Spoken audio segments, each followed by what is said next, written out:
We've seen plenty of moves during the recent college football offseason. Yeah, John says we moved to Lexington from England and find all of this recent talk of athletic portals mysterious.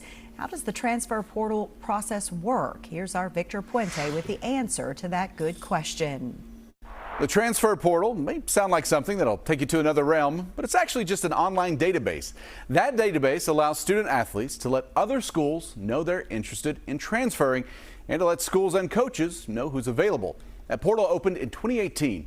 Before that, NCAA student athletes had to get permission to contact other schools. That's no longer the case, and there used to be a limit to how many times an athlete could transfer. That went away in 2024 as part of an agreement between the NCAA and the U.S. Department of Justice. Now, John also asked when players move and how does it impact their academics. Well, that's going to be different for each athlete and sport. There are specific transfer windows that tend to happen at the end of each sports season. If an athlete is done at a school, it doesn't make sense for them to stick around. And the NCAA says each school determines how many and which credit hours are acceptable for transferring.